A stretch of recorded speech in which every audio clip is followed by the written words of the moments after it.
வணக்கம். காலத்தின் குரல் நிகழ்ச்சிக்கு உங்களை வரவேற்கிறேன். உங்களுடைய எல்லா கேள்விகளுக்கும் பதிலளிக்க தயாராக வந்திருக்கிறேன் என்று தேமுதிக பொருளாளர் பிரேமலதா விஜயகாந்த் இன்று செய்தியாளர் சந்திப்பை துவங்கினார்.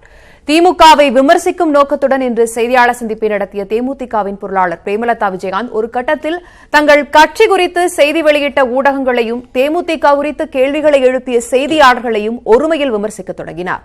அதனால் ஏற்பட்ட பரபரப்பும் சர்ச்சைகளும் அடங்குவதற்குள் அதிமுக சார்பில் தேர்ந்தெடுக்கப்பட்ட 37 எம்பிக்களால் தமிழகத்திற்கு என்ன நன்மை கிடைத்தது என்று கேட்டது தொடங்கி அதிமுக பொதுச் செயலாளர் ஜெயலலிதாவையே சட்டமன்றத்தில் வைத்து விமர்சித்தவர் விஜயகாந்த் என்றது வரை பல அதிரடியான கருத்துக்களை சொல்லி அதிமுகவை கடுமையாக சாடினார். இப்படிப்பட்ட பதற்றமும் குழப்பமும் தேமுதிகவையும் பிரேமலதாவையும் ஆக்கிரமித்ததற்கு என்ன காரணம்? அதிமுகவுடன் கூட்டணி அமையவில்லையே என்கிற விரக்தியா அல்லது கூட்டணி குறித்து ரகசிய பேச்சுவார்த்தை நடந்ததை திமுக பொதுவெளியில் வைத்து அம்பலப்படுத்திவிட்டதின் கோபத்தின் வெளிப்பாடா அல்லது தேமுதிகவுடைய நன்மதிப்பை உடைக்கும் வகையிலான கேள்விகளை மட்டுமே குறிவைத்து எழுப்பிய ஊடகங்களா? பேசலாம்.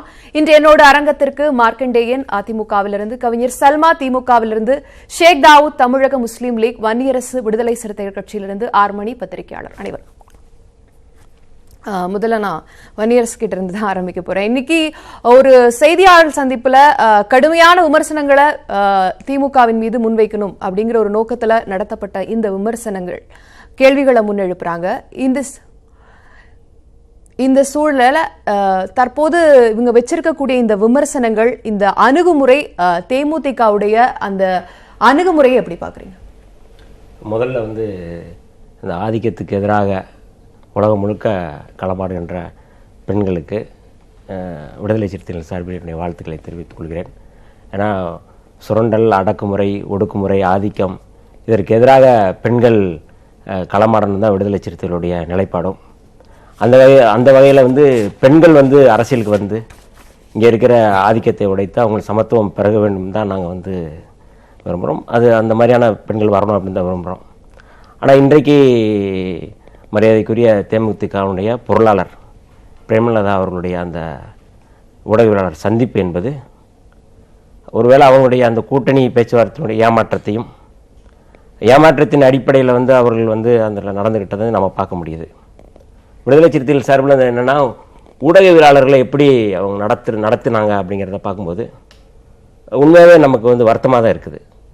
அது கண்டிக்கணும் அப்படிங்கிறத தாண்டி அவங்களுடைய அணுகுமுறை அது பரிதாபத்துக்குரியதா இருக்கு அப்படிங்கறத நாங்க விடுதலை சிறுத்தையினுடைய முதற்கட்ட பார்வைங்கிறது அதுவா இருக்கிறது. நான் ஒரு பத்திரிகையாளர் திரு மணிக்கிட்ட தான் இந்த அணுகுமுறையை பார்க்கணும்.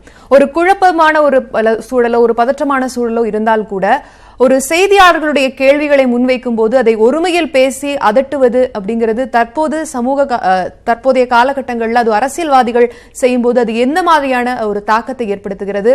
இது வெறும் ஒரு குழப்பத்தோ அல்லது ஒரு பதற்றத்துடைய வெளிப்பாடாவோ எடுத்துக்கலாம்?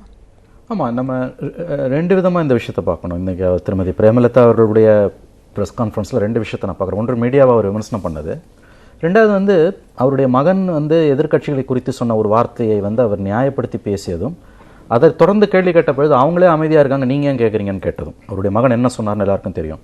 அதற்கு பதில் சொல்ல வேண்டியது அதிமுக பிரமுகர்கள், அவங்க பதில் சொல்லுவாங்கன்னு நினைக்கிறேன். நான் ஒரு விஷயத்தை சொல்ல விரும்புகிறேன். அதாவது இன்றைக்கு பெண்கள் எல்லா துறைகளிலுமே உலகம் முழுவதும் மேலே வருதுன்றது அவ்வளோ சுலபமானதில்லை. குடும்ப வாரிசு அரசியலில் வந்தவங்க கூட அவ்வளோ தூரம் நிலைச்சு நிற்க முடியாது. அப்படி பார்க்கும்பொழுது பிரேமலதா அவர்கள் ஒரு கட்சி, ஒரு விதத்தில் அந்த கட்சிக்கான ஒரு பாராட்டு என்பது ஜாதி சாராத ஒரு சிறிய கட்சிகள், அது முதன்மையான கட்சி. திமுக, அண்ணா திமுகவை தவிர்த்து இருக்கக்கூடிய கட்சிகளில் ஒரு சமூகம் சாராத கட்சியாக அந்த கட்சி இருக்குது. அது ஒரு பாசிட்டிவான டெவலப்மெண்ட். அதில் திருமதி பிரேமலதா அவர்கள் இன்றைக்கு சர்வதேச பெண்கள் தினத்தில் அவங்க ப்ரெஸ் கான்ஃபரன்ஸ் பண்ணுறாங்க அப்படின்னும் பொழுதும் அதை முதல்ல பார்க்கும்பொழுது கூட எனக்கு மகிழ்ச்சியாகத்தான் இருந்தது. ஆனால் அதன் பிறகு நடந்தது அவலமானதாக மாறிப்போனது. ஒரு சர்வதேச பெண்கள் தினத்தில் தமிழகத்தை சேர்ந்த எல்லோருக்கும் தெரிந்த ஒரு பெண் தலைவர் தவறான காரணங்களுக்காக இன்று பேசப்படுபவர்களாக மாறியிருக்கிறார். இதை அவர் முற்றிலும் தவிர்த்திருக்க வேண்டும். நான் மீடியாவை நீங்கள் கிரிட்டிசைஸ் பண்ணாதீங்கன்னு சொல்லலை. நம்ம எல்லாரையும் கிரிட்டிசைஸ் பண்ணுறோம் as a media person. But நம்மளையும் நம்ம கடுமையான பரிசோதனைக்கு உட்படுத்திக் கொள்ளணும், கிரிட்டிசிசத்தை வரவேற்கணும். ஆனால் அதுக்கு ஒரு முறை இருக்குது, ஒரு சபை நாகரிகம் இருக்குது, அதற்கு ஒரு கண்ணியம் இருக்குது. இது எல்லாத்தையும் தகர்த்தெறிந்து விட்டு மிகவும் கொச்சையான வார்த்தைகளால் பேசுவது என்பது ஏற்றுக்கொள்ளவே முடியாத ஒரு விஷயம். இது அவருடைய தலைவர் இன்று நோய்வாய்ப்பட்டிருக்கிறார். அவர் விரைந்து குணமடைந்து மீண்டும் அரசியலுக்கு வர வேண்டும் என்பதுதான் எல்லோருடைய ஆசையும். இதை அவர் செய்திருக்கிறார். அவருடைய வழி வந்தவர் இவர் செய்கிறார். ஒரு முறை விமான நிலையத்தில் அவர் என்ன செய்தார் என்பது நமக்கு தெரியும். அவர் காரி உமிழ்ந்தார். அதற்கு முன்பு 4 ஆண்டுகளுக்கு முன்பு பொன் ராதாகிருஷ்ணன் இப்ப மத்திய அமைச்சராக இருக்கிறாரு, அவர் அமைச்சரான ஓராண்டு காலத்திற்கு பிறகு அவருடைய வீட்டில் ஒரு பிரஸ் கான்ஃபரன்ஸ் நடந்தது. எல்லா கட்சி தலைவர்களும் இருந்தாங்க. திருச்சி சிவா இருந்தார். ஜெயா டிவி தொலைக்காட்சியுடைய நிருபர் கேட்ட கேள்விக்கு அவரை அடிக்க பாய்ந்த விஜயகாந்த். அதன் பிறகு பொன் ராதாகிருஷ்ணன் அந்த பிரஸ் கான்ஃபரன்ஸ் எழுந்து போயிட்டார். அதுக்கு பிறகு அங்கே உட்காரவே இல்லை அவர். ஸோ நான் என்ன சொல்ல வரேன்னா, இன்னைக்கு அந்த மீடியாவை அவங்க கிரிட்டிசைஸ் பண்ண முறை அது கண்டிக்கத்தக்கது. அஸ் அ மீடியா பர்சனாகவும் சிவில் சமூகத்தின் பிரதிநிதியாகவும் நீங்க ஒருத்தரை யாராவது அவமரியாதையா பேசினா அதை கண்டிக்கிறதுக்கு நீங்க எந்த துறையை சார்ந்தவர்களாகவும் இருக்கலாம்.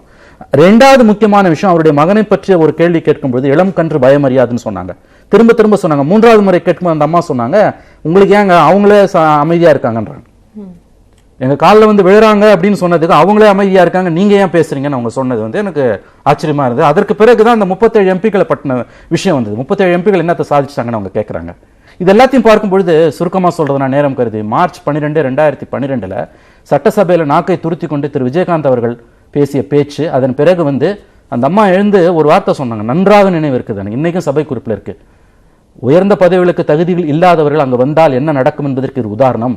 இவருடன் கூட்டணி வைத்ததற்காக நான் வெட்கப்படுகிறேன், வேதனைப்படுகிறேன். எனக்கு இந்த கூட்டணியில் விருப்பம் இல்லை.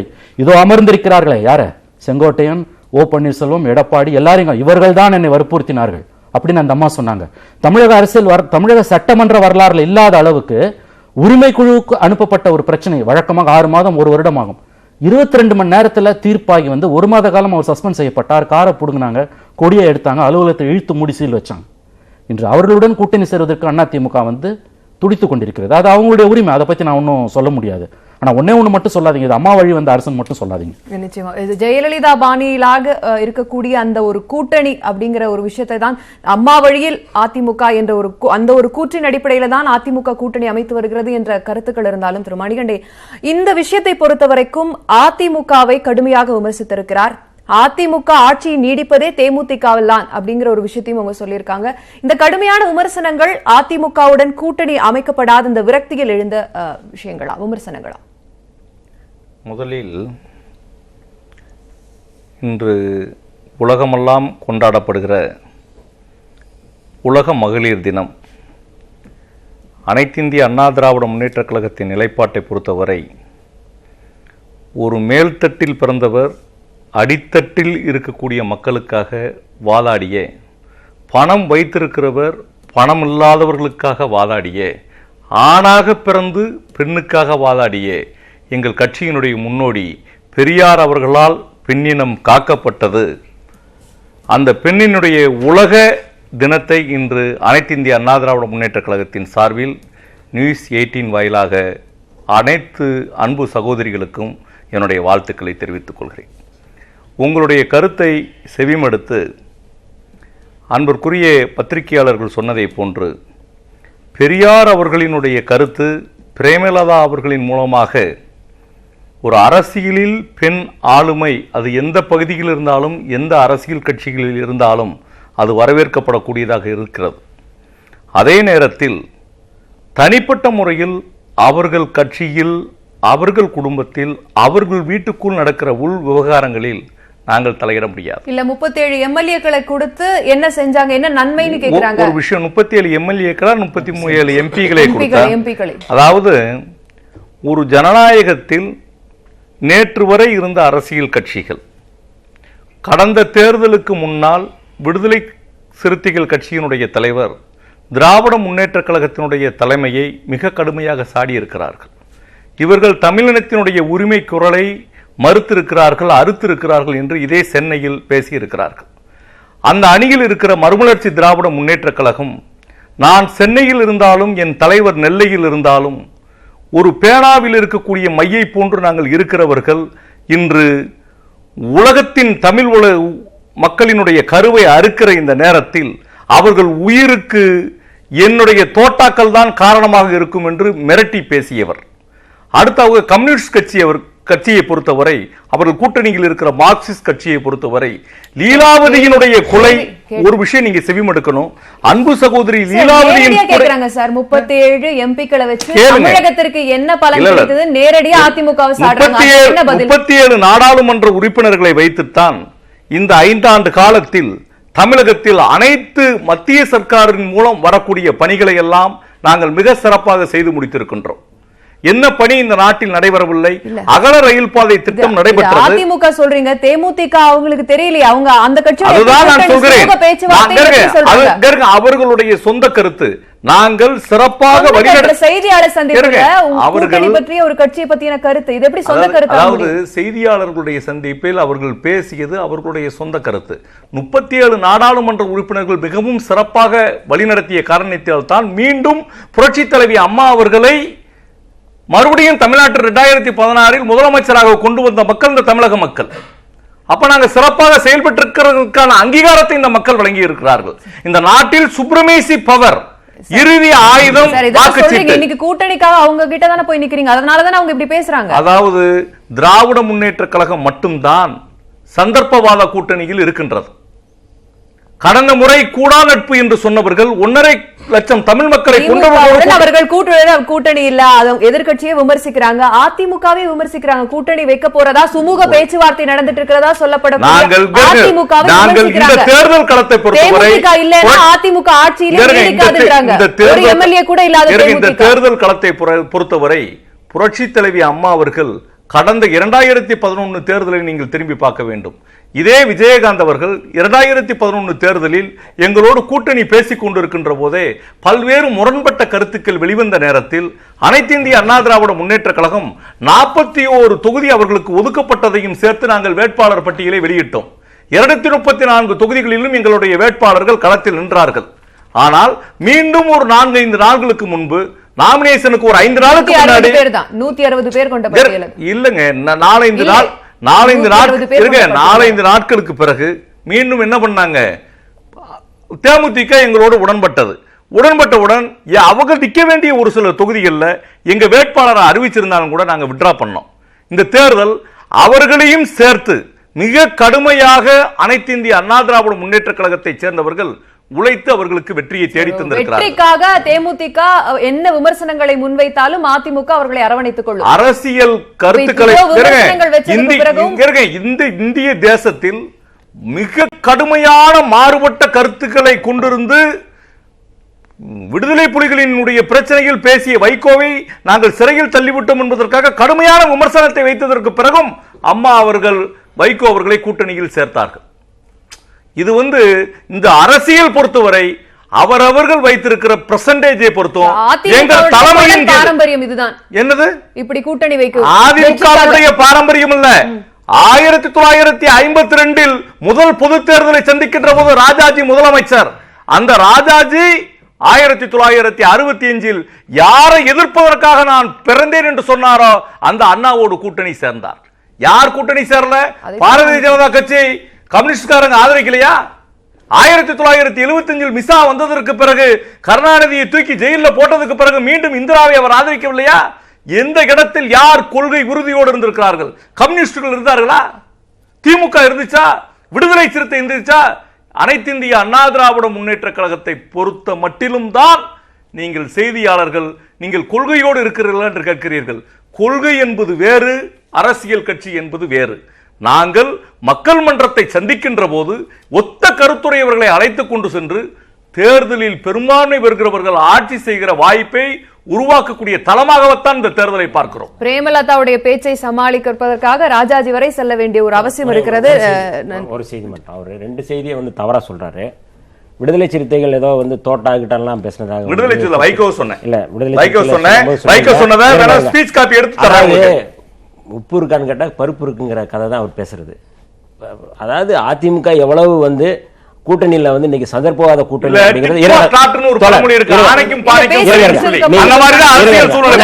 நீங்க பேசும்போது ஏதாவது நான் ஒரு வார்த்தை பேசணும்.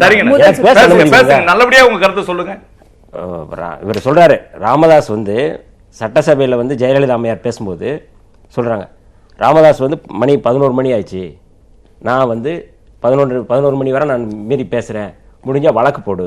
யாரு சட்டப்பேரவையில் 110 இன்னைக்கு அந்த பேரவையில் பதிவு இருக்குது, நான் கைது செஞ்சு பாரு அப்படின்னு சொல்லி மாமல்லபுரம் வன்னியர் சங்க கூட்டத்தில் ராமதாஸ் பேசினதுக்கு ஒட்டி அவர் அந்த அம்மா முதலமைச்சர் சொல்றாங்க, நான் அவருடைய வேண்டுகோள் அடிப்படையிலேயே நான் இந்த வழக்கை பதிவு செய்கிறேன், அவரை கைது செய்கிறேன் அப்படின்னு சொல்லி அவங்க சொல்லிட்டு கூடுதலாக சொல்றாங்க, இந்த தமிழ்நாட்டில் மரங்களை வெட்டி குடிசைகளை கொளுத்தி வன்முறையை கலப்புகிற வன்முறையை பரப்புகிற ஒரு கட்சி பாட்டாளி மக்கள் கட்சி அப்படின்னு சொல்லி அவங்க இன்னமும் பதிவு இருக்கு. நான் தவறு சொல்ல அந்த புரட்சி தலைவி அம்மான்னு சொல்றவங்க இவங்க சொன்னது அவங்க.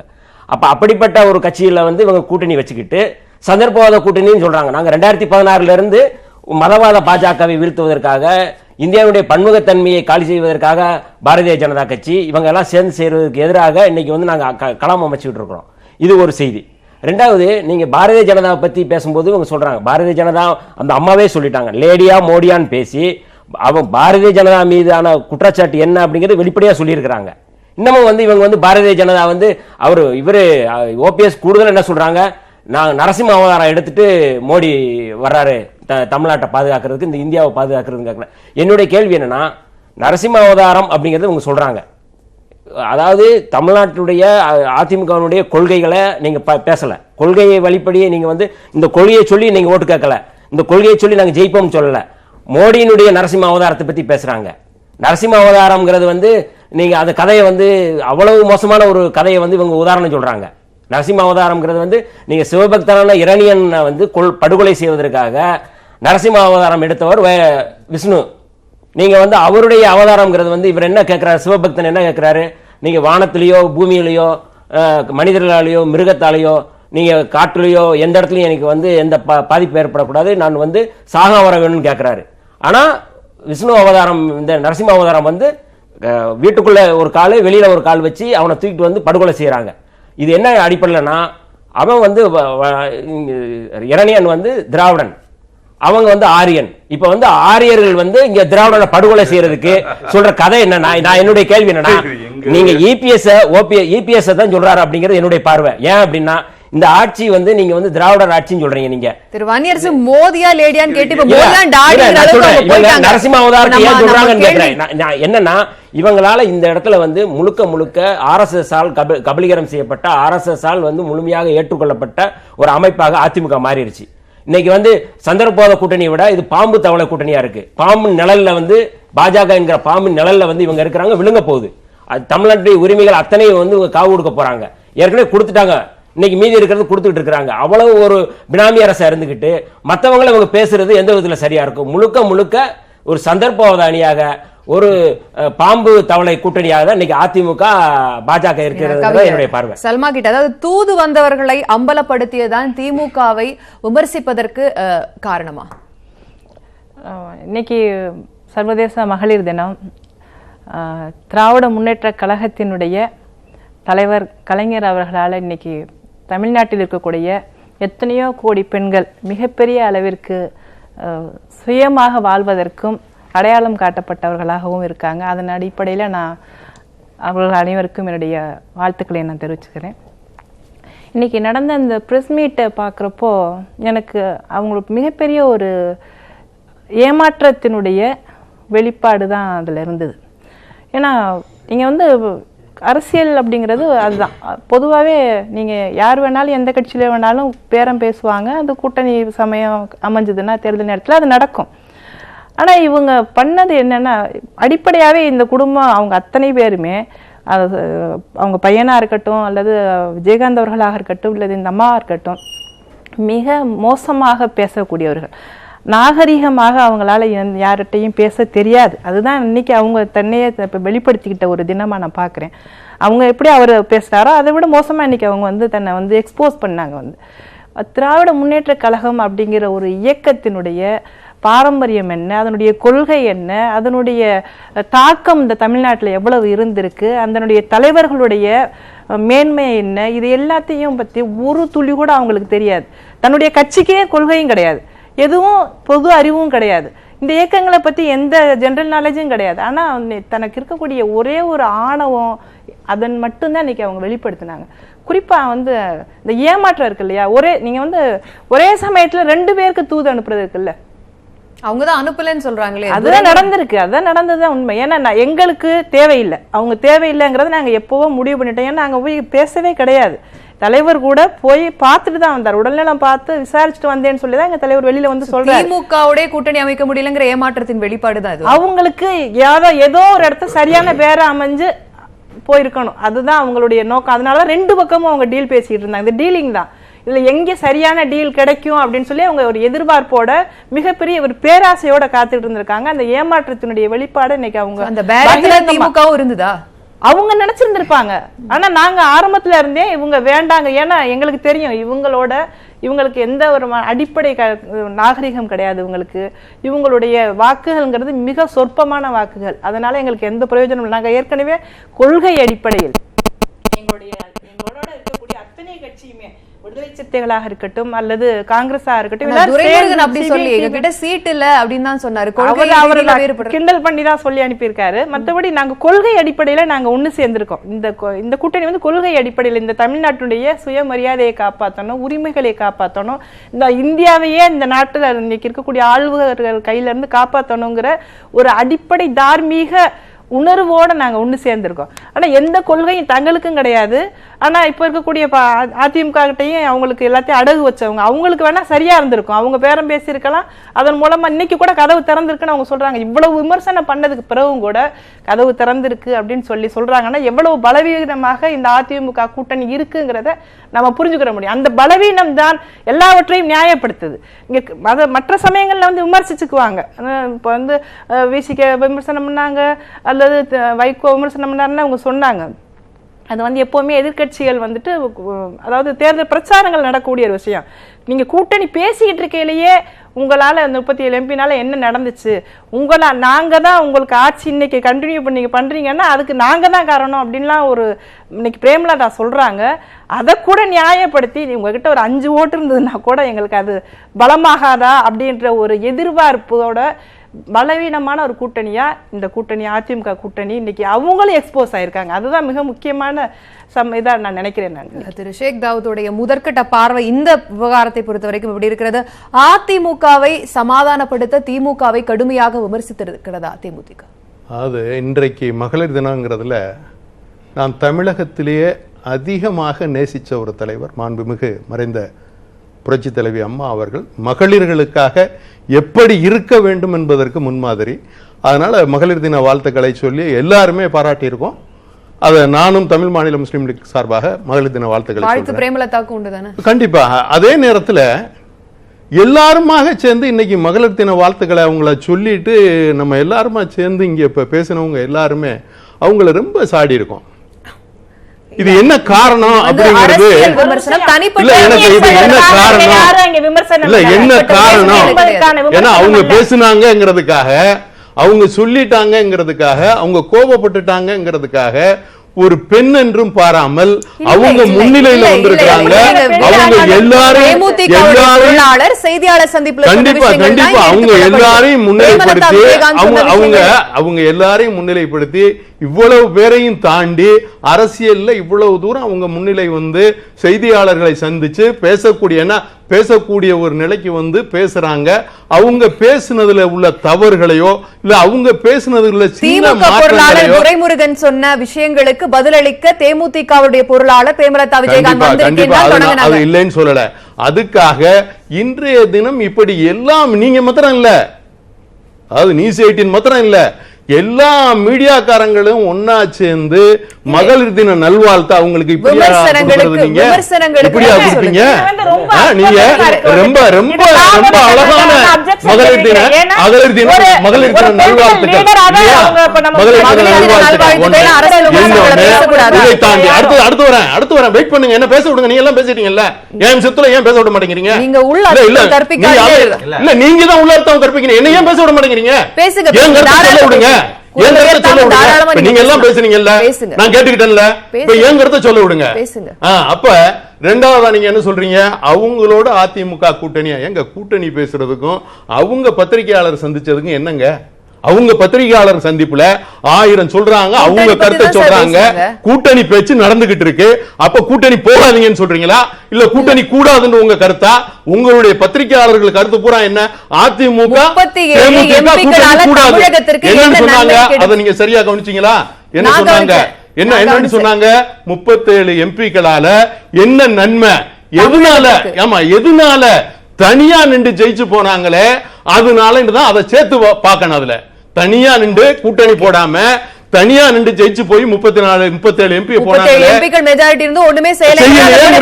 அப்ப நீங்க அந்த பாதியை மாத்திரம் எடுத்துக்கிறீங்க, அந்த மீடியா எடுக்கிறதுக்கு ரெடியா இல்ல. அப்ப கூட்டணியோட போனா நம்ம கேட்டிருக்க முடியும், வாங்கி இருக்க முடியும், செஞ்சிருக்கலாம் அப்படிங்கிறதுக்கு அவங்க சொல்றாங்க. அதனால என்ன பேச விடுங்க, நீங்க பேசும்போது நான் தடுத்தனா, அதனால ஏன் கருத்தை சொல்ல விடுங்க, சொல்லுங்க. அப்ப இந்த நிலையில நீங்க எல்லாரும் நினைக்கிற மாதிரி பிரேமலதா விஜயகாந்த் வந்து பேசணும், அவங்க நீங்க எதிர்பார்க்கிற மாதிரி பதில் சொல்லணும், உங்க கருத்துக்களை அவங்க பிரதிபலிக்கணும். சொன்னாலே போதும், இல்ல உங்க கருத்துக்களை யார் எதிர்பார்க்கிறாங்க? இல்ல நீங்க அதுதான் சொல்றேன். அப்ப அவங்க கருத்து அவங்க நீங்க நினைக்கிற மாதிரியே இருக்கலாம். இப்ப எத்தனை கட்சி எத்தனை கூட்டணி தனித்தனியாக ரகசியமா பேசியிருக்கோம், எத்தனை காலகட்டங்கள்ல பேசியிருக்கோம், இதை யாராவது வெளியில வந்து சொல்லி இருக்கமா? சொல்லி இருந்தா இந்த நிலை வந்திருக்குமா? நீங்க எந்த இதுவும் பேசியிருப்பீங்களா? இதெல்லாம் அசிங்கங்க, இதெல்லாம் நீங்க பேசுறது நான் பேசும்போது பேசாதீங்க, இல்ல நீங்களே பேசிக்கங்க. அதாவது யாரோ ஒருத்தர் குத்தி விட அதை எல்லாரும் நீங்க அதை விமர்சனம் பண்ணி பேசுறீங்க பாருங்க. மத்தவங்களுக்கு நடந்தா அது என்ன சொல்றது, நல்லா வச்சு செய்யற மாதிரி, மத்தவங்களுக்கு வந்தா அது தக்காளி சட்னி, உங்களுக்கு வந்தா அது ரத்தம் இல்லையா? இப்ப இவ்வளவு பேருமாக சேர்ந்து ஒரு கட்சியை யார சொல்றீங்க நீங்க? இல்ல நான் எல்லாத்தையும் சொல்றேன், பொதுவா நீங்க எல்லாருமே பேசுறீங்க. நீங்க ஆரம்பிச்சு உங்களுடைய இந்த விவாதம் இருக்கு, இந்த விவாதத்துல ஆரம்பிச்சு ஒரு விஷயத்தை தெளிவுபடுத்த விரும்புகிறேன். பிரேமலதா விஜயகாந்த்ங்கற ஒரு தனிப்பட்ட நபர் இல்ல, நீங்க கேட்டிருக்கிறது அதான், நீங்க கேட்டிருக்கிறது உசேன் போல்ட்டோட வேகமா ஓட்டாரே ஸ்டாலின் தீக்கம் ஒண்ணா சேரலாமா? உங்க கேள்வியினுடைய கொள்கை என்ன? உசேன் போல்ட்டோட வேகமா கம்மியாவே பேசலாம், ஒவ்வொருத்தரா பேசலாம். இவங்க ஐயா வந்து ஒரே தவறா புரிஞ்சுக்கிறாங்க. என்னன்னா ஊடகங்கள் மீதான ஜனநாயகத்தின் மீதான தாக்குதல் இதை பத்தி நீங்க அப்ப அதை பத்தி மாத்திரம் கேட்டிருக்கேன். அப்ப ஏன் அதிமுகவோட அவங்க கூட்டணி பேசுறாங்க, அதிமுகவை கேவலப்படுத்திட்டாங்க, அவங்க கூட்டணி போகலாமா அப்படிங்கிற கேள்வி எல்லாம் ஏன் அதுக்கு பின்னால கொண்டு வரீங்க? அவசியம் என்ன? அதனுடைய அவசியம் என்ன? நீங்க அந்த மாதிரி அதை கொண்டு போறீங்க. நீங்க கொண்டு போறது என்ன? அவங்க பத்திரிகையாளர்களை விமர்சித்த முறை சரியில்லை, அது சரியான்னு நீங்க கேட்டிருந்தா போதும். அவங்க முடிவு பண்ண மாதிரி செய்தியாளர்கள் என்ன கேள்வி கேட்கணும், செய்தியாளர்கள் முடிவு பண்ண கூடாதா? கண்டிப்பா அதுல மாற்று கருத்து இல்ல, அதுல எனக்கு மாற்று கருத்து இல்ல. ஒரு ஷேக் தாவூத் சார் ஒரு விஷயம் எனக்கு ஆச்சரியமா இருக்கு, தரம் தாழ்ந்து பேசினாங்க. இங்க பேச யாருமே எவர் ஒருவருமே வந்து திருமதி பிரேமலதா அவர்களை வந்து தரம் தாழ்ந்து ஒரு வார்த்தை கூட பேசவில்லை. அதேதான் நான் சொல்றேன், அவர் விமர்சித்தார். சர்வதேச மகளிர் தினத்தில் ஒரு பெண் தலைவர் மறுபடியும் பதிவு செய்கிறேன் தவறான காரணங்களுக்காக என்று விவாதிக்கப்படுகிறார் என்றால் அதற்கு முழுக்க முழுக்க அவர்தான் காரணம். தவறான வார்த்தைகளால் மீடியாக்களை அவர் விமர்சனம் செய்தார். அவர் மீடியாவை எவ்வளவு வேணா விமர்சனம் பண்ணட்டும், நாம் வேண்டாம் என்று சொல்லவில்லை. ஆனால் அவர் பயன்படுத்திய வார்த்தைகள் தரம் தாழ்ந்த வார்த்தைகள். நம்பர் 1. நம்பர் 2, இந்த விஷயம் வந்து மீடியா கிரிட்டிசிசம்ன்றதை தாண்டி நம்ம பார்க்கணும். அங்கதான் நான் மறுபடியும் சொல்றேன், அவருடைய மகன் எதிர்க்கட்சிகளை பற்றி தெரிவித்த கருத்துக்கு மீண்டும் மீண்டும் அவர் என்ன சொன்னார், இளம் கன்று பயமறியாது என்று சொல்லிவிட்டு அவங்களே கேட்கல உங்களுக்கு ஏங்கன்றாங்க. ஆகவே இந்த விமர்சனம், இந்த தரம் தாழ்ந்த விமர்சனம் எதிர்க்கட்சிகள் மீது சொல்லும் பொழுது அதிமுக மீது அதை அவர்களே வந்து ஒரு விஷயம் என்னன்னு கேட்டீங்கன்னா, டிஎம்டிகே சார்பா ஊடக விவாதங்கள்ல யாருமே கலந்துக்கிறது இல்லை, அவங்க சார்பா அவங்களை டிஃபெண்ட் பண்ண யாருமே வரதில்லை. இதுவே ஒரு ஆரோக்கியமற்ற போக்கு. இது மற்ற நேரங்களில் வந்து பெரிய அளவில் பிரச்சனை ஆகாமல் இருக்கிறது. இன்றைக்கு தேர்தல் காலத்தில் ஒரு சிக்கல் வந்திருக்கும் பொழுது, ஒரு கிரைசிஸ் வந்திருக்கும் பொழுது அவங்க கட்சி சார்பாக அவங்களுடைய தலைவர் பேசியது, திருமதி பிரேமலதா தான் பிராக்டிகல் பர்பஸ் தலைவர், அவர் பேசியதை அவருடைய கட்சியிலிருந்து யாரும் டிஃபெண்ட் பண்ணல. மாறாக அதிமுகவிலிருந்து வந்திருக்கக்கூடிய பிரமுகர்கள் அவருடைய ஆதரவு கட்சி பிரமுகர்கள் டிஃபெண்ட் பண்றாங்க. அது வந்து உங்க உரிமை. நீங்க டிஃபெண்ட் பண்றீங்க சார். நான் இன்னமும் சொல்றேன் சார், அந்த அம்மாவோட சார் ஒரு நிமிஷம் சார் ப்ளீஸ், அந்த அம்மாவோட பொலிட்டிக்கல் நரேட்டிவ் சார் ஒரு நிமிஷம் டிஃபெண்ட் பண்றதுன்னு இல்ல. அப்ப எல்லாரும் சேர்ந்து நீங்க சொல்றதையும் சரின்னு நானும் பேசவா? என்னங்க எல்லாரும் நீங்க அப்படியே சொல்றா, அப்ப நம்ம எல்லாரும் சேர்ந்து எல்லாரும் சேர்ந்து அப்ப எல்லாரும் சேர்ந்து பேசுவோம். சரி ஓகே. இல்ல இல்ல மணி நோ ப்ளீஸ் உங்க கருத்து இது ஏன் கருத்து? நான் பேசி முடிச்சேன், சொல்லுங்க. திருமதி பிரேமலதா அவருடைய பொலிட்டிக்கல் நேரேட்டிவ் வந்து அகைன்ஸ்ட் ஏடிஎம்கே இருக்கு. இன்னைக்கு மீடியா கூட இரண்டாவது பட்சம் தான், அவங்க வழக்கமா பேசுறதா செஞ்சிருக்காங்க. இன்னைக்கு வந்து அவங்க யாரோட போறாங்கன்றது யாருக்கும் தெரியல, யாருக்காவது தெரியுமான்னு எனக்கு தெரியாது. ஆனால் அவர் திரும்ப திரும்ப வந்து அவருடைய மகனுடைய பேச்சை நியாயப்படுத்தி பேசும் பொழுது அவர் சொல்லுகிறார், மறுபடியும் சொல்லுகிறேன், உங்களுக்கு ஏங்க கோபம் வருது, அவங்களே அமைதியா இருக்காங்கன்றாங்க. அது யார் மீதான குற்றச்சாட்டு? அப்ப நீங்க எவ்வளவுதான் அடிச்சாலும் எங்களுக்கு வலிக்காத மாதிரி நாங்க அழுகுறதுன்னு வடிவேலு காமெடியில அதைத்தான் நீங்கள் செய்கிறீர்கள். அதுவும் இது பேசப்படும் பொருளாக விவாதமாகிறது. ஏங்க உங்களை பத்தி இப்படி சொல்லியிருக்காங்களேங்கன்னு கேட்கும் பொழுது எல்லாரும் சேர்ந்து அவங்களை நீங்க அடிக்கிறீங்கன்றாங்க. அப்படி அடிக்கல, இது ஒரு பொலிட்டிக்கல் கொஸ்டின். இது மறுபடியும் சொல்லுகிறேன், தனிப்பட்ட முறையில் திருமதி பிரேமலதா அவர்கள் மீது எந்த விமர்சனத்தையும் யாரும் வைக்கவில்லை. பொலிட்டிக்கல் நேரேட்டிவ் என்பது, அரசியல் உரையாடல் என்பது திருமதி பிரேமலதா அவர்கள் இன்று குறிப்பாக எந்த கட்சியோட ஒரு கூட்டணி சேர என்று துடித்துக் கொண்டிருக்கிறாரோ அவர்கள் மீதே அவர் வைக்கிறார். அதனுடைய தொடர்ச்சியாக இரண்டாவது விஷயம் தான் 37 எம்பிக்களால் என்ன வந்ததுன்றது. அதற்கு பாய் ஒரு புது விளக்கத்தை கொடுக்கிறார், நாங்க கூட்டணி சேர்ந்து தான் வந்திருப்போம். இதெல்லாம் நீங்க எவ்வளவு நாளைக்கு மக்களை ஏமாத்துவீங்க விளக்கத்தை புரியல. அவங்க சொற்கொட நீங்க முழுமையா கவனிங்க. அவங்க சொல்றாங்க 37 எம்பி தனியா போனதுனால நீங்க ஒண்ணும் செய்ய முடியல, கூட்டணி சேர்ந்து போயிருந்தா செஞ்சிருக்கலாமே அப்படிங்கறதா தான் அவங்க பிரேமலதா சொல்றாங்க. எல்லாமே செஞ்சிருக்கோம். ஒரு விஷயத்தை பதிவு பண்ண நாங்க ஏகப்பட்டது கிடைச்சிச்சு எங்களுக்கு அப்படின்னு சொல்லி இங்க ஒரு பக்கம் அதிமுக கூட்டணி அவங்க என்ன சொல்றாங்கன்னா அதிமுக கூட்டணி பலம் என்று சொல்வது அவங்க பேச்ச கவனிக்கல. இப்ப சகோதரிக்கு நான் சொல்லிக்கிறது பலம் என்று சொல்வது அவங்க அந்த அம்மா சொன்னது 37 பேர் தனியா போறதுக்கு இவங்க ஒத்த கட்சி ரெப்ரசன்டேட்டிவ் தான் போறாங்க. கூட்டணி கட்சிகளுடைய தலைமை எல்லாம் சேர்ந்து போயிருக்கான்றதா அவங்களுடைய கருத்து. இரண்டாவது அண்ணன் பத்திரிகையாளர் அவர்கள் மணி அவர்கள் சொல்ற அர்த்தம் என்ன? 37 பேர் போய் ஒரு பலன் திட்டப்பணிகளை சொல்லல, திட்டப்பணிகளை சொல்லல. அவங்க என்ன சொல்றாங்கன்னா அனைத்து கட்சி கூட்டம் நடத்துறீங்க, மற்ற தோழமை கட்சிகளும் இருந்துச்சுன்னா இவர்களை எதிர்ப்பதற்கு நாங்க பாரதிய ஜனதாவோட ஏற்கனவே என்னுடைய கருத்து ஒண்ணு மட்டும் நீங்க பதிவு பண்ணிக்கங்க. சகோதரர் ஒரு வார்த்தை சொன்னாரு, இவங்க ஐயா சொல்லும் போது பெண்ணுன்னு பார்க்காம இந்த பெண் இனத்தில் கூட நாங்கள் இருக்க மாறுபட்ட கருத்து எங்களுக்குள்ள டிஃப்ரென்ஸ் ஒப்பீனியன் நிறைய டைம் வந்திருக்குது. ஆனால் இந்த உலகத்திலேயே ஒரு பத்திரிகையாளர் ஒரு பத்திரிகை அலுவலகத்தையே தீ வைத்து எரித்தது மதுரையில் தினமலர் பத்திரிகை எரிக்கப்பட்டது 1997. சன் டிவி அலுவலகத்தில் இதே 18 சேனல் மாதிரி அலுவலகத்தில் தீ வச்சு எரிக்கும் போது 3 இன்ஜினியர்கள் படுகொலை செய்யப்பட்டார்கள். பத்திரிகை சுதந்திரத்தை பற்றி பேசுகிற போது பத்திரிகையாளர்கள் கண்டனத்தை நான் தெரியப்படுத்திக் கொள்ள கடமைப்பட்டிருக்கிறேன். உங்கள் சார்பாக நான் பேசுறேன், உங்கள் சார்பாக நான் பேசுகிறேன். நீங்க செவிமடுக்க வேண்டும்.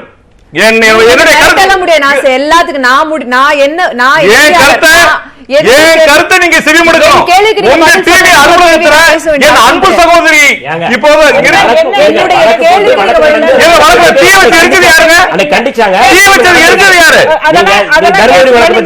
விஜயகாந்த் மகனை பற்றி பேசுகிறீர்களே, விஜயகாந்த் மகனை பற்றி பேசுகிறீர்களே, சொந்த கட்சி அமைச்சர் தாமண்ணா கிருஷ்ணன் சாகுன்ற போது நீரடிச்சு நீர் விழாது என்று சொன்ன கருணாநிதி கட்சியில்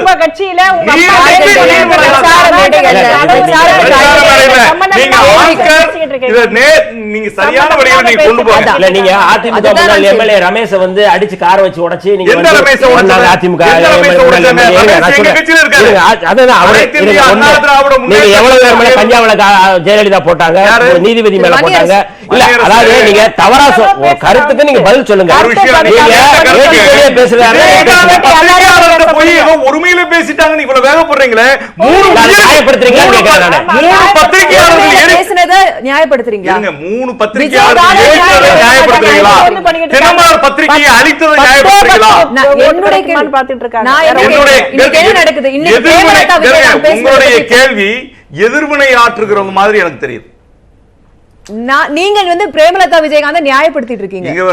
உங்களை விமர்சிச்சிருக்காங்க, உங்க மேல குற்றச்சாட்டு வச்சிருக்காங்க. என்ன கேள்வி கேக்குறேன்னா ஆட்சி நீடித்ததே தேமுதிகனாலன்னு சொல்றாங்க.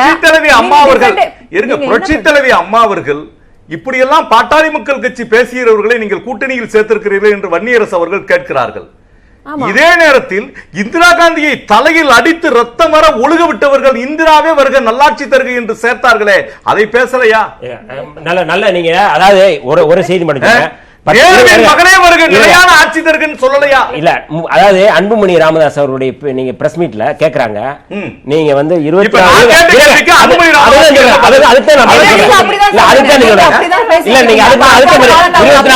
கேள்வி கேக்குறாங்க.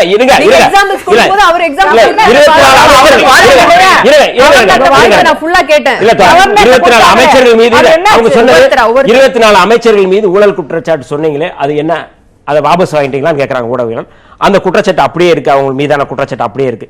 அதாவது அவங்க மேல 24 அமைச்சர்கள் மீது ஊழல் குற்றச்சாட்டு இருக்கு. நீங்க குட்கா ஊழல் குற்றச்சாட்டு சுமத்திய அமைச்சர் விஜயபாஸ்கருக்கு நீங்க பிரச்சாரம் செய்வீர்கள் கேட்ட போது நான் பண்ணுவேன்னு தான் சொல்றாரு அவரு. இவர் என்ன சொல்றாங்க, ஒரு ஊழல் குற்றச்சாட்டு இன்னும் அப்படியே இருக்குன்னு சொன்னதை கூட அவங்களுக்கு நீங்க அந்த வெக்கம் இல்ல, மானம் இல்ல. ஏன்னா இந்த அமைச்சர்கள் மீது தீர்ப்பு வந்ததுக்கு பிறகு நாங்க தீர்த்து வைக்க முடியாது.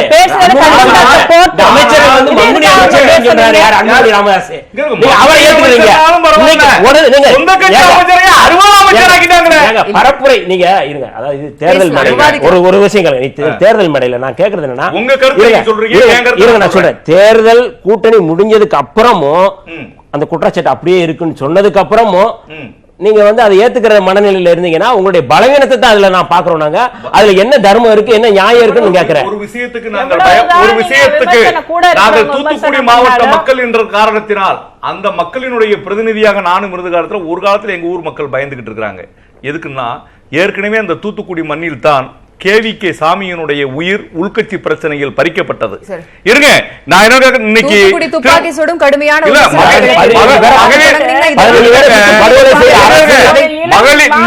மகளிர் தினத்தில் அன்பு சகோதரி கனிமொழி அவர்கள் தூத்துக்குடி நாடாளுமன்ற தேர்தலுக்கு அவர் வந்து வேட்புமனு கேட்டிருக்காரு.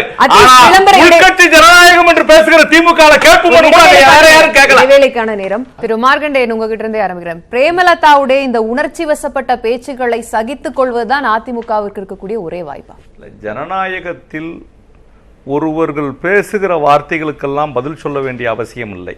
அதிமுக எங்களை பற்றியோ எங்கள் அணியை பற்றியோ அவர் தவறுதலாக பேசியிருப்பார்களே, அதை அவர்கள் திரும்பி பெற்றுக் கொள்வார்கள். இன்று உலக மகளிர் தினம் என்ற காரணத்தினால் நாங்கள் யார் பேசினாலும், யார் என்ன உங்களுடைய கருத்துக்களுக்கும் தான் சொல்கிறேன். இந்த நேரத்தில் ஆரம்பத்திலிருந்தே பார்த்திருக்கிறேன், மகளிர் தினம் என்ற காரணத்தினால் நீங்கள் அதிக அட்வான்டேஜ் எடுத்துக்கிறீங்க. நீங்க தாராளமா பதில் சொல்லலாம். உங்களுக்கும் அன்பு சகோதரியாக அதே அன்பு சகோதரியாக பாய்த்து பொய்மையும் வாய்மையிடத்து புரைதீர்ந்த நன்மை பயக்குமனின் என்ற ஒரு வள்ளுவனினுடைய குரல். சில விஷயங்கள், சில தவறுதலான ஒரு கருத்துக்கள் இருந்தாலும் அது பிறரை காயப்படுத்தாமல் நன்மை பயக்குமனின் அதையும் சேர்த்துக்கலாம். அதனால சில தவறுகள் பிரேமலதா அவர்கள் சொல்லி இருந்தாலும் கூட அவர்களுக்கு கூறக்கூடிய விஷயத்தை அவர்கள் மாறுதலாக சொல்லி நாட்டில் நல்லாட்சி பெறுவதற்கு, இந்த நாட்டு ஜனநாயகத்தை காப்பதற்கு, நாட்டினுடைய காவலனாக இருக்கிற மோடி இந்த நாட்டை ரட்சகனாக வந்து மீண்டும் 5 ஆண்டு காலம் ஆள்வதற்கு, எங்களோடு அவர் இணைவதற்கு உரிய நடவடிக்கையை எடுக்க வேண்டும். சல்மா, அதாவது பிரேமலதா அவருடைய இந்த உணர்ச்சி வசப்பட்ட பேச்சுக்களை சகித்துக் கொள்வதுதான் அதிமுகவிற்குரிய ஒரே வாய்ப்பா, இல்லது இது பிரேமலதா விஜயகாந்துடைய தன்னம்பிக்கையின் வெளிப்பாடு? இது தன்னம்பிக்கை கிடையாது, வந்து ஆணவ போக்கு தான் அவங்களுடைய. இன்னைக்கு பேச்சை பார்த்தீங்கன்னா, இவ்வளவு ஆணவமா தமிழ்நாட்டில் யாரும் இந்த ப்ரெஸ் மீட் நடத்தினதா நான் பார்க்கவே இல்லை, பார்த்ததில்லை. ஏன்னா நீங்கள் பேசலாம், அது மீடியாவை வந்து பல சமயங்களில் விமர்சிப்பீங்க, நீங்கள் அதுக்கான வாய்ப்புகள் எல்லா இடத்துலையுமே எல்லா கட்சிக்குமே உண்டு.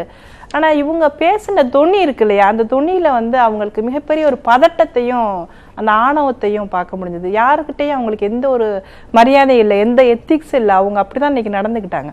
ஆனா இன்னைக்கு பதற்றமும் ஆணவமும் ஒன்றுக்கொன்று முரண்பட்டது இல்ல, அந்த ஆணவம் இருக்கு, அதை இன்னைக்கு நம்ம எல்லாத்தையும் இழந்துட்டோம் அப்படிங்கிற ஒரு பதட்டம். ஏதோ ஒரு வகையில நம்ம இந்த இவங்களும் நம்மளை சேர்த்துக்கல, அவங்க இப்ப நம்ம பேரம் பேசுறது இடத்துல இருந்து நழுவி விழுந்துட்டோம். இது பல விஷயங்கள் அதுக்கு பின்னாடி இருந்தது. அதிமுக சுமூக பேச்சுவார்த்தை விமர்சிச்சாலும் அவங்க விமர்சிக்கிறாங்களே ஒழிய திமுக இனி பாமக கேட்ட அளவுக்கு தொகுதி இவங்களால வாங்க முடியாத ஒரு நிலை இருக்கு இல்லையா, அது பெரிய ஏமாற்றம். இப்ப எல்லாமே சேர்ந்துதான் அவங்க வந்து அந்த சந்தர்ப்பத்துல மோசமா யார்கிட்ட கோவத்தை காட்டுறதுன்னு தெரியாம வந்துட்டு மீடியா வந்து எல்லாத்தையும் கேட்கறாங்க, வந்து எல்லா விஷயத்தையும் அவங்க மென்ஷன் பண்றாங்க. எல்லா கேள்வியும் கேட்கறப்ப அவங்களால பதில் சொல்ல முடியாதப்போ அவங்க தாறுமாறா எல்லாரையும் பேச ஆரம்பிக்கிறாங்க. வந்து இப்போ எனக்கு ரொம்ப ஆச்சரியமா இருக்கு என்னன்னா, அவங்க வந்து பல வகையில வந்து எங்களை எப்படி விமர்சிச்சாங்களோ அதே போல வந்துட்டு அதிமுகவையும் பல கருத்துக்களை சொல்லி விமர்சிக்கிறாங்க. வந்து ஆனா இவ்வளவும் விமர்சிச்சதுக்கு பிறகும் கூட நாங்க அவங்களோட கூட்டணி சேர்வதற்கு தயாரா இருக்கோம், அவங்கள நாங்க வந்து காப்பாத்துவோம், அவங்களுடைய எந்த இதையும் நாங்க விமர்சனம் பண்ண மாட்டோம், அவங்க எங்களை பத்தி சொன்னதெல்லாம் இல்லை ஒண்ணும் இல்லை அப்படின்னு சொல்லி நாங்களே பாதுகாப்போம் அவங்களுடைய வார்த்தைகளை அப்படின்னு சொல்லி இவங்க இறங்கி போறாங்கன்னா இவங்க இவ்வளவு பலவீனமா அந்த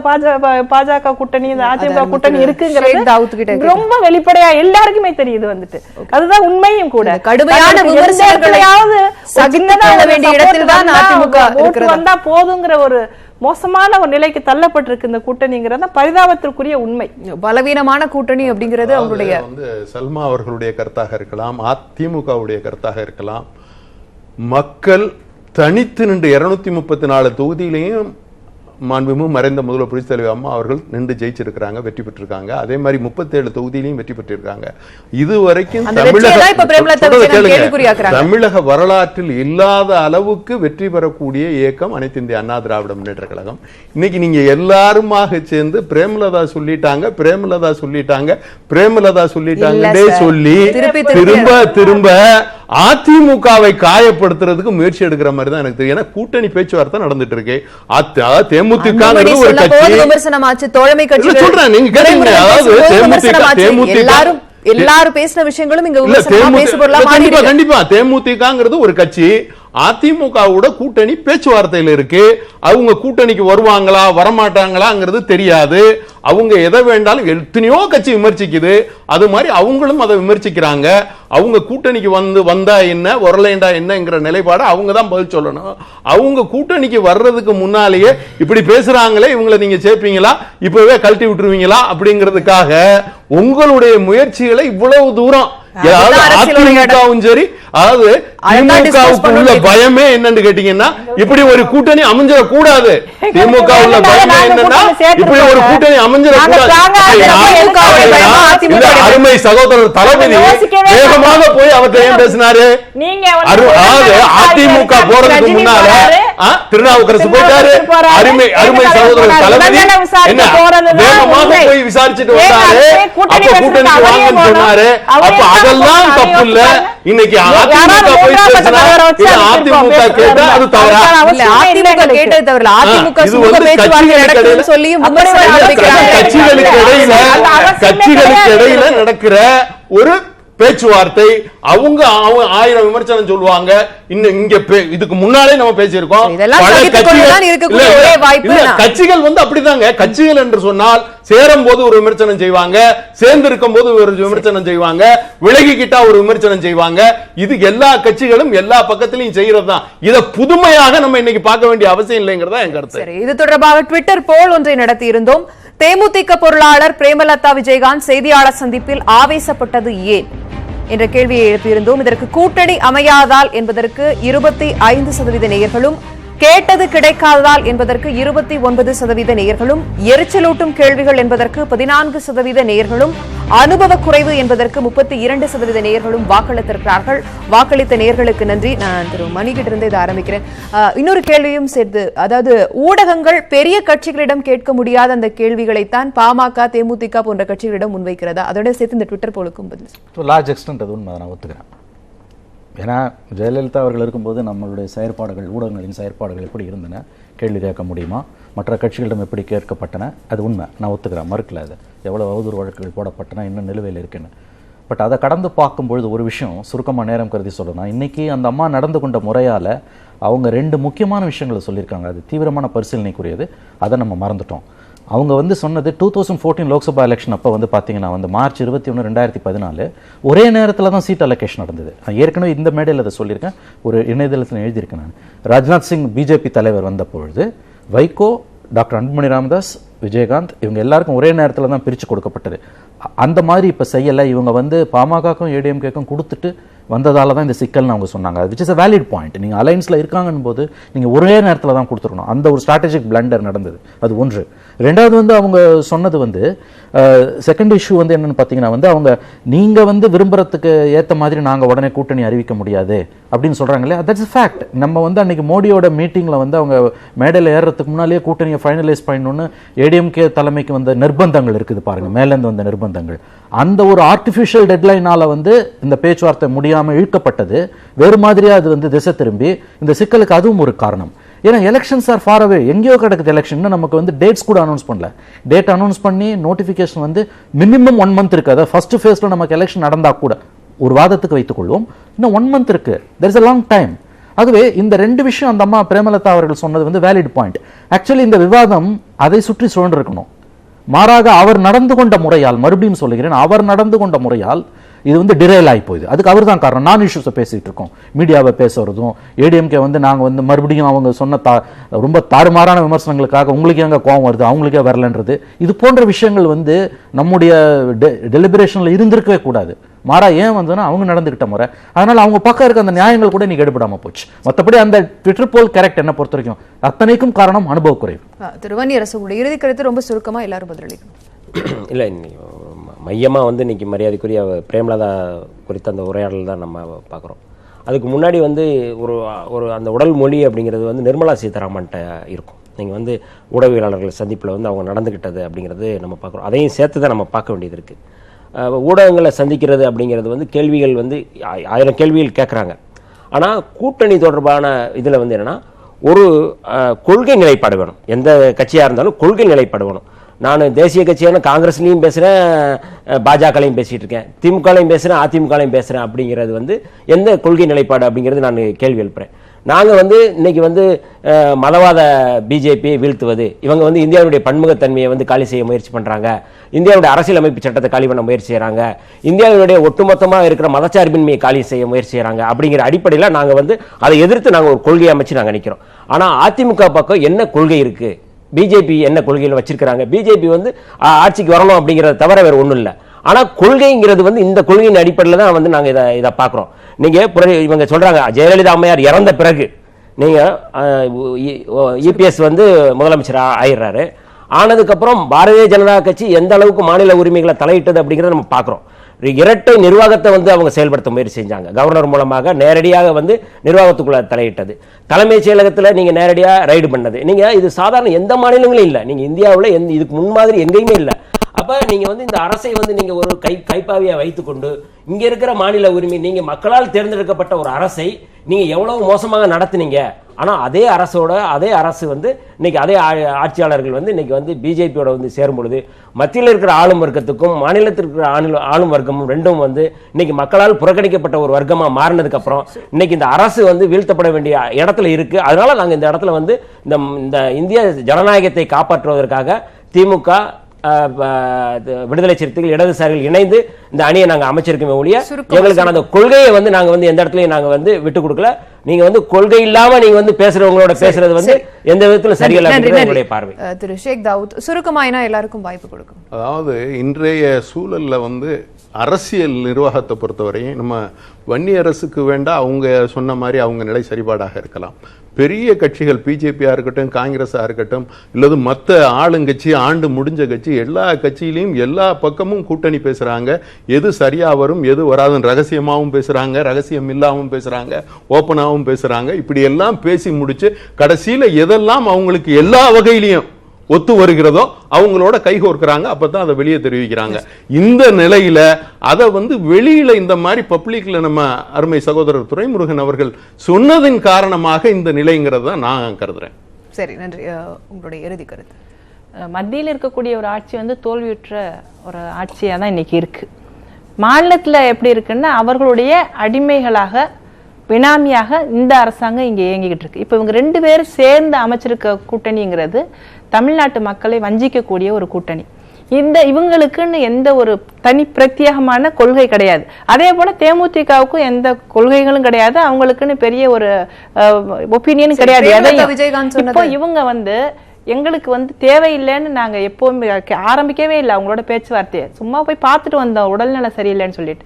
இன்னைக்கு அவங்க 2 பேர் சேர்ந்து இந்த தமிழ்நாட்டில் ஒரு கூட்டணியை அமைக்கணும், அது ஆட்சியை பிடிக்கணும்னு நினைச்சாங்கன்னா அது கனவாதான் முடிய போகுது. மக்கள் எல்லாத்தையும் பார்த்துக்கிட்டு இருக்காங்க. இவங்களுக்கு எந்த கொள்கையும் கிடையாது, எந்த கூட்டணியில எந்த வித நியாயமும் கிடையாதுங்கிறத அவங்க பார்த்துக்கிட்டே இருக்காங்க. மார்க்கண்டேயன் இறுதி கருத்து ரொம்ப சுருக்கம். இந்த தேசத்திற்கு பாரத பிரதமருக்கான இந்த தேர்தல், நாடாளுமன்ற உறுப்பினர்களுக்கான தேர்தல்.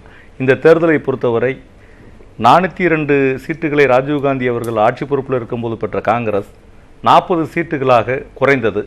அதே போன்று ஒரு சிறிய கட்சியை எல்லாம் சேர்ந்து ஒரு வலுவான ஒரு நல்லாட்சியை கொடுக்க முடியாது, அது ஊழலுக்கான வழிவகுக்கும். அந்த வகையில் இன்று இந்த தேசத்தில் மிகப்பெரிய கட்சியாக ஒரு தனி ஆளுமை மிக்க கட்சியாக பாரதிய ஜனதா இருக்கிறது. அந்த கட்சியோடு கூட்டணி சேர்ந்தால் ஒரு மிகப்பெரிய வெற்றியையும் பெற்று ஒரு தனி கட்சி இந்த நாட்டில் ஆண்டு நிலையான ஒரு ஆட்சியை கொடுத்ததை போன்று மீண்டும் ஒரு 5 ஆண்டு காலத்திற்கு இடையில் தேர்தல் வராமல் முழுமையான தேர்தல் வருவதற்கு வழிவகுக்கும் என்பதற்காக பாரதிய ஜனதா கட்சி மீண்டும் ஆட்சி பொறுப்புக்கு வர வேண்டும். நரேந்திர மோடி அவர்கள் மீண்டும் பிரதமராக வர வேண்டும். அதற்காக இணைக்கப்பட்ட கூட்டணி தான் எங்கள் கூட்டணி. இது வெற்றி கூட்டணியாக மாறும், வளம் வரும். ரஃபேல் ஊழலை வந்து நீங்க ரஃபேல் ஊழலை வந்து உருவாக்கி கொண்டு இல்ல ரஃபேல் ஊழலை வந்து நீங்க சொல்லாதீங்க. ரஃபேல் ஊழல் பேச 24 அமைச்சர்கள் மீது தமிழ்நாட்டில் ஊழல் சுமத்துற இந்த விவாதிக்கலாம். அரங்கத்திற்கு வந்து கருத்துக்களை பகிர்ந்து கொண்டவர்கள் அனைவருக்கும் நன்றி. மீண்டும் ஒரு காலத்தின் குரல் நிகழ்ச்சியில் சந்திக்கலாம். இது காலத்தின் குரல், திக்கட்டும் பரவட்டும்.